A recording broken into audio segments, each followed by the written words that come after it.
Mais de meio século já se passou. E eu ainda não me esqueci da ternura de meu pai para com minha mãe. Ela faleceu quando era relativamente jovem. Durante os meses de sua enfermidade, ele tentava constantemente confortá-la. Entretanto, esta atitude não foi somente demonstrada após ela adoecer. Havia sido sempre evidente para nós, seus filhos, durante toda a nossa vida. No lar feliz de nossa infância, sabíamos, através de um sentimento e não de qualquer declaração, que amavam, respeitavam e honravam um ao outro. Que bênção esta imagem tem sido. Quando éramos crianças, sentimos uma grande segurança por causa dela. À medida que ficamos mais velhos, nossos pensamentos e ações foram influenciados por aquele exemplo tão rememorado. Minha amada companheira e eu estamos casados já há quase meio século, 47 anos para ser exato. Também ela teve a bênção de provir de um lar onde havia uma atmosfera de companheirismo, amor e confiança. Sei que muitos de vós viesses de lares assim. Mais ainda, sei também que muitos de vós viveis em felicidade e amor em vosso lar. Todavia, há muitos mesmo que não desfrutam da mesma condição. É-me difícil compreender os trágicos relatos de casamentos infelizes que chegam até mim. Eles falam de maus tratos, de atitudes ditatoriais e de alguns maridos que são perversos e tiranos em seus próprios lares. Falam da perda de confiança e de convênios quebrados. Falam de divórcio e lágrimas e tristeza. Há poucos dias recebi uma carta de uma irmã que escreveu com detalhes sobre seus problemas. Desesperada, ela perguntou: a mulher tem qualquer promessa de algum dia ser considerada um membro respeitado da raça humana? Será ela sempre um objeto de propriedade embrulhado em um chudar, agindo somente com autorização do homem que a comanda? Um chudar, a propósito, é um chale bastante simples, usado pelas mulheres da Índia. Então ela continuou: para mim as respostas a estas perguntas já não têm mais importância. Mas tenho filhas. Se é possível a uma mulher esperar algo mais na eternidade, além de estar confinada ao lar e grávida, gostaria de poder ensinar isto às minhas filhas. Há uma tragédia dolorosa nas entrelinhas desta carta. Temo que haja muitas outras mulheres que se sintam deste modo. A situação é trágica por ser tão extremamente diferente do que nosso Pai Celestial deseja para suas filhas. Atrás das palavras desta mulher, vejo a figura de uma esposa que está desanimada, carente de apreço, prestes a desistir e sem saber que direção tomar. Vejo um marido que negligenciou suas sagradas obrigações, que está embrutecido em seus sentimentos, que possui uma percepção distorcida e que nega, através de seu modo de viver, a própria essência do Evangelho de Jesus Cristo. Não duvido de que haja culpa tanto da parte dela quanto da dele. Sinto-me, porém, inclinado a achar que a culpa dele é mais séria que a dela. A todos os homens que me ouvem, onde quer que estejais, eu digo que, se sois culpados de atitude aviltosa para com vossa esposa, se estáis prontos a exercer autoridade sobre ela, se sois egoístas e brutais em vossas ações dentro do lar, parai, pois. Arrependei-vos. Arrependei-vos enquanto ainda tendes a oportunidade de fazê-lo. A vós, esposas, que estáis constantemente reclamando que só vem o lado negro da vida e sentem que não são amadas e queridas, olhem para dentro de vosso coração e mente. Se houver algo errado, modificai-o, colocai um sorriso em vossa face. Fazei-vos atraentes, otimistas. Furtai-vos a felicidade e cortejais a miséria. Se constantemente murmurais e não fazeis nada para retificar vossas próprias faltas. Elevai-vos acima do estridente clamor por direitos e prerrogativas. E andai na mansa dignidade de uma filha de Deus. É chegado o tempo de todos nós deixarmos o passado para trás e, em espírito de arrependimento, viver o Evangelho com renovada dedicação. Esta é a hora para maridos e esposas que possam ter se ofendido mutuamente e pedirem perdão e decidirem-se a cultivar respeito e afeição recíprocos, postando-se diante do Criador como filhos e filhas dignos de sua aprovação e favor. Gostaria de ler-vos as palavras do Senhor com uma leve modificação. Aquele que os fez, no princípio, macho e fêmea, os fez e disse: portanto, deixará o homem pai e mãe e se unirá à sua mulher, e serão dois num só. Assim não são mais dois, porém um. Deus, nosso Pai eterno, ordenou que fôssemos companheiros. Isto implica em igualdade. O casamento é uma aventura conjunta, obviamente há riscos e problemas. Porém, são secundários em relação às oportunidades e satisfações maiores que advêm da sublimação de interesses egoístas pelo bem do cônjuge. Há alguns anos recortei do jornal Deseret News um artigo escrito por Jack Lloyd Jones, que dizia em parte: parece haver uma superstição entre nossos milhares de jovens que vão aos cinemas ao ar livre, que se dão as mãos e se beijam, que o casamento é um chalé rodeado de rosas eternas, no qual um marido eternamente jovem e atraente vem ao lar para uma esposa eternamente jovem e bela. Quando as rosas murcham e o tédio e as contas aparecem, os tribunais de divórcio se congestionam. A vida é como uma viagem de trem em tempos passados. Atrasos, desvios, fumaça, poeira, cinzas e solavancos, entremeados ocasionalmente por belas paisagens e emocionantes arrancadas de velocidade. O truque reside em agradecer ao Senhor por deixá-los dar o passeio. O truque, meus irmãos e irmãs, é aproveitar a viagem, fazendo-a de mãos dadas, sob a luz do sol ou sob tempestade, como companheiros que se amam mutuamente. Qualquer um pode fazê-lo com um esforço disciplinado para viver o Evangelho. Lembrai-vos, se o Senhor não edificar a casa, em vão trabalha os que edificam. Com o risco de repetir algumas das coisas que disse anteriormente, gostaria de sugerir 4 pedras angulares, sobre as quais podereis estabelecer e nutrir o vosso lar. Não hesito em prometer-vos que, se assim fizerdes, vossa vida se enriquecerá, produzirá bons frutos e vossa alegria será eterna. A primeira delas decidi chamar de respeito mútuo. Cada um de nós é um ser individual, cada um de nós é diferente. Deve haver respeito por essas diferenças, sendo importante e necessário que o marido e a esposa se esforcem em melhorá-las. Deve-se reconhecer que elas existem e que não são necessariamente indesejáveis. É preciso haver respeito mútuo a despeito de tais diferenças. Na verdade, as diferenças podem tornar o companheirismo mais interessante. Há muito que sinto ser a felicidade no casamento, não tanto uma questão de romance, mas uma preocupação sincera pelo conforto e bem-estar do companheiro. Isto envolve a disposição de se tolerarem os erros e as fraquezas.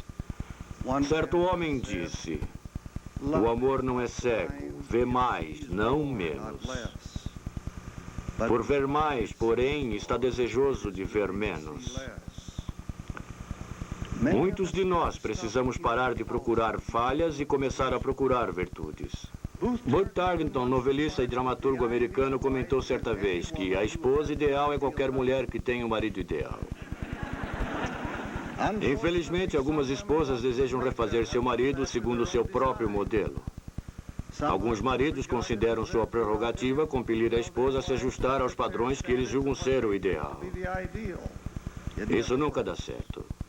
Leva somente a contendas, mal-entendidos e tristezas. Deve haver respeito pelos interesses do outro. Deve haver oportunidades e incentivo para o desenvolvimento e expressão dos talentos individuais. O homem que nega à esposa a oportunidade e o incentivo para desenvolver seus talentos, nega a si mesmo e a seus filhos uma bênção que poderia beneficiar o seu lar e abençoar sua posteridade. É comum dizermos que somos filhos e filhas de Deus.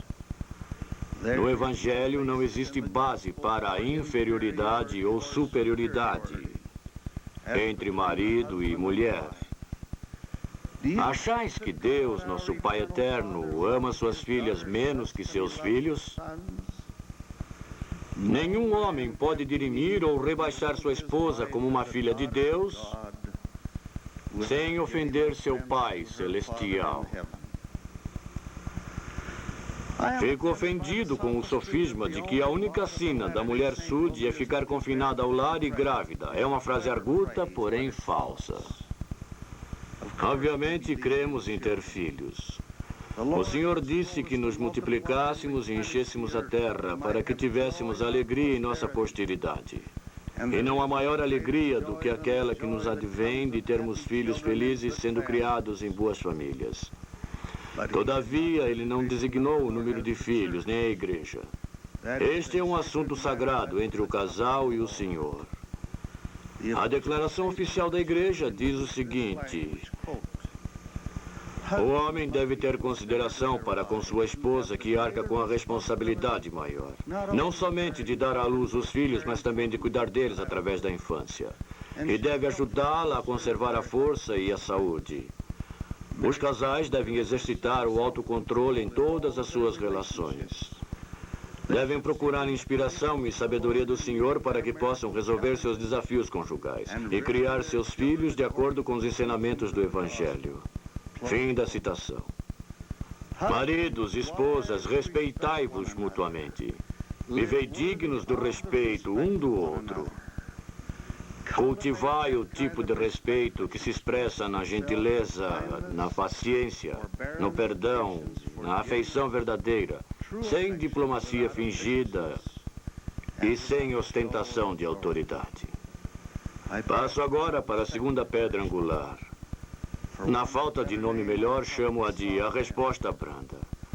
Há muito tempo, o escritor de Provérbios declarou: a resposta branda desvia o furor, mas a palavra dura suscita a ira.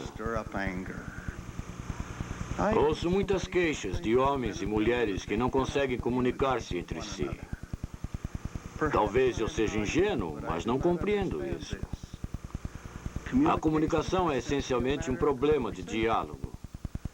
Eles devem ter se comunicado quando estavam namorando. Não podem continuar a conversar após o casamento?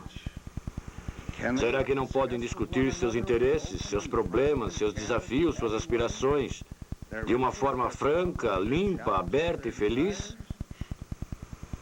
Parece-me que a comunicação é essencialmente um problema de diálogo. Todavia, permiti que esta conversa seja mansa, pois a mansuetude é a linguagem do amor, é a linguagem da paz, a linguagem de Deus. É ao alterarmos a voz que as pequenas diferenças se tornam em grandes conflitos. Existe algo significativo na descrição da disputa de Elias com os sacerdotes de Baal. Um grande e forte vento que fendia os montes e quebrava as penhas. Isto bem pode descrever discussões que ocorrem entre marido e mulher. Porém, observa o autor da Escritura. O Senhor não estava no vento. E depois do vento, um terremoto. Também o Senhor não estava no terremoto. E depois do terremoto, um fogo. Porém, também o Senhor não estava no fogo. E depois do fogo, uma voz mansa e delicada. A voz do céu é delicada e mansa. A voz da paz no lar é uma voz serena. É necessária muita disciplina no casamento. Não tanto de disciplinar o companheiro, mas a si mesmo. Maridos, esposas, lembrai-vos. Melhor é o longânimo do que o valente. Cultivai a arte de responder brandamente. Isto abençoará o vosso lar. Abençoará vossa vida. Abençoará vosso companheirismo. Abençoará vossos filhos. A pedra angular número 3, honestidade financeira. Estou convencido de que o dinheiro é a raiz da maior parte dos problemas matrimoniais, mais do que todas as outras causas combinadas. Estou seguro de não existir melhor disciplina, nem qualquer outra coisa que traga mais bênçãos na administração de nossos recursos do que a obediência ao mandamento dado a Israel antiga através do profeta Malaquias. Trazei todos os dízimos à casa do tesouro. Depois fazei prova de mim, diz o Senhor dos Exércitos. Se eu não vos abrir as janelas do céu e não derramar sobre vós uma bênção tal que dela vos advenha maior abastança. Aqueles que são honestos para com Deus provavelmente serão honestos para aqueles com quem convivem e para com seus associados. Além disso, ao separarem o dinheiro do dízimo e ofertas, estarão cultivando a disciplina na administração de seus recursos. Vivemos em uma época de publicidade persuasiva e hábeis promoções de venda. Tudo feito de modo a nos persuadir a gastar. Um marido ou uma esposa extravagante pode pôr em risco qualquer casamento. Acredito ser um bom princípio que cada um tenha um pouco de liberdade e independência, com os gastos necessários do dia a dia. E ao mesmo tempo que conversem, consultem-se e concordem no que diz respeito a gastos maiores. Haveria menos decisões precipitadas, menos investimentos imprudentes e, consequentemente, menos perdas e poucas falências, se marido e mulher se aconselhassem mutuamente sobre tais assuntos e, em união, buscassem conselho de outros. Vivei honestamente para com o Senhor. Vivei honestamente como companheiros. Vivei honestamente com os outros. Fazei do pagamento pontual de vossas obrigações um princípio fundamental em vossa vida. Aconselhai-vos mutuamente e sede unidos em vossas decisões. O Senhor vos abençoará se assim procederdes.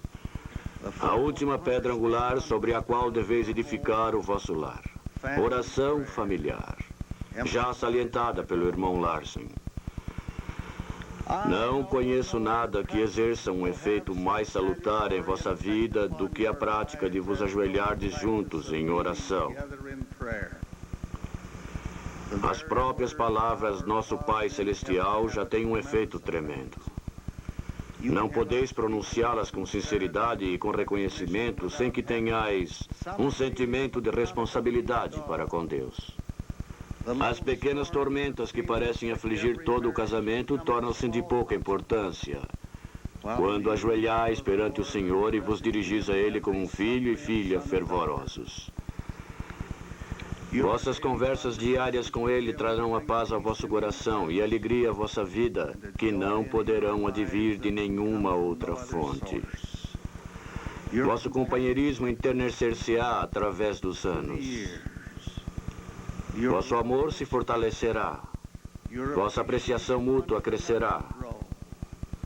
Vossos filhos serão abençoados com um sentimento de segurança, proveniente da vida em um lar onde habita o Espírito de Deus.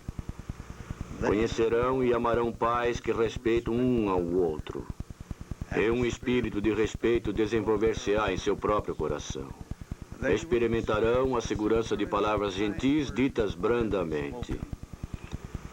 Serão protegidos por um pai e uma mãe que, por viverem honestamente para com Deus, vivem honestamente um com o outro e com o seu próximo. Amadurecerão com um sentimento de apreço. Tendo ouvido seus pais em oração expressarem gratidão por bênçãos grandes e pequenas. Crescerão com fé no Deus vivo. Vosso companheirismo se enternecerá e se fortalecerá através dos anos e durará pela eternidade. Vosso amor e apreciação mútuos se intensificarão. E à medida que se passarem os anos, estareis aptos a dizer como Elizabeth Bertie Browning, poetisa inglesa: como eu te amo. Deixa-me contar as maneiras. Amo-te como do dias inteiras, e serenas aspirações sob o sol ou a candeia fugidiça. Amo-te livremente como o homem que luta pela justiça. Amo-te com pureza, como o homem que foge da glória lisonjeira. Amo-te com meu alento, risos, lágrimas de minha existência. E se Deus me conceder, amar-te-ei ainda mais quando desta vida deixar de soprar o vento. Que Deus vos abençoe, meus irmãos e irmãs, maridos e esposas, unidos como companheiros que se apreciam no sagrado convênio do casamento, para o tempo e a eternidade. Oro em nome de Jesus Cristo. Amém.